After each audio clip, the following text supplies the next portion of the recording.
Leaders, are you reacting or are you responding? When you hear information, are you reacting or are you responding? What's the difference? Is this just semantics, or is there a difference between reacting and responding? I realize you could say, come on, don't get picky. Is it really necessary to draw a difference between reactions and responses?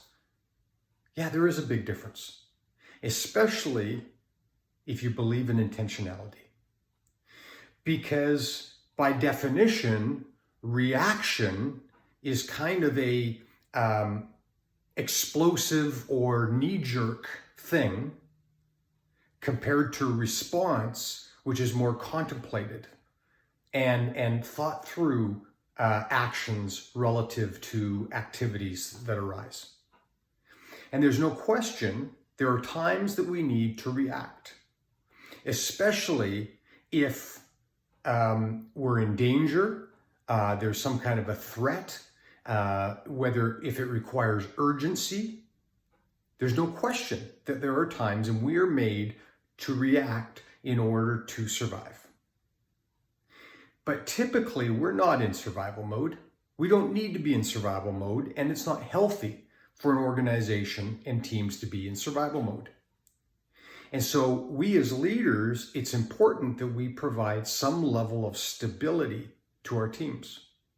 And it's important that we learn to respond.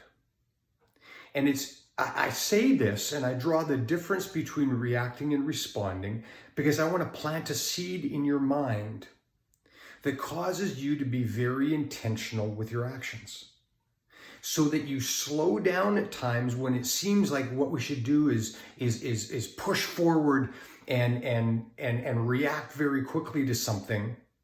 But often we do that without all the necessary information.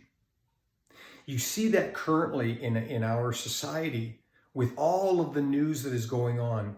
We are a news prolific society. The news is constantly changing. It's constantly regurgitating all of this information, and it often tells a story from one perspective, trying to get the jump on everybody else, but it's only part of the story.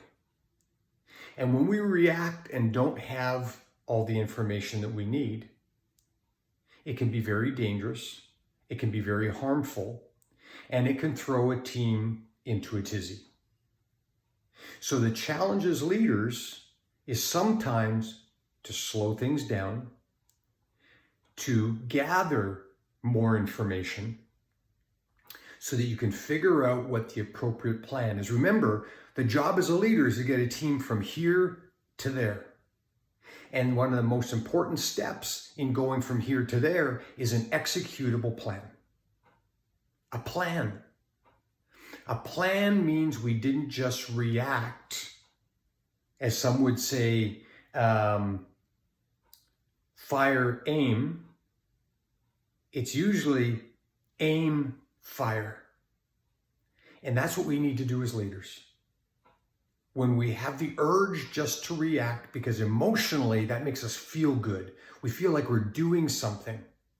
But when it creates more harm than good, and you send people off in all kinds of directions, scurrying to try and figure things out because you have now put things in motion, you can sometimes send them in the wrong directions with a lot of wasted energy and time.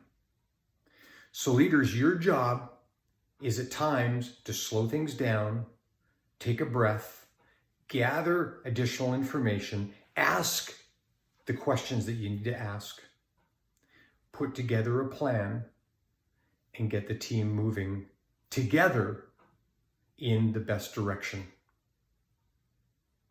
And that doesn't mean that you've now got to have all kinds of meetings and slow things down for weeks and weeks and weeks.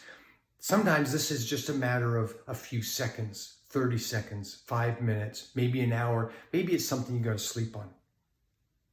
But you will feel it in your gut if you take a breath and realize, should I move forward? And this takes wisdom, but is this something that I should move forward on now? Or do we need to put together a better plan so that the team can execute together and come up with better results. So think about it today. Every time you hear the word react, think respond, and see whether it is better to respond than to react in that particular circumstance.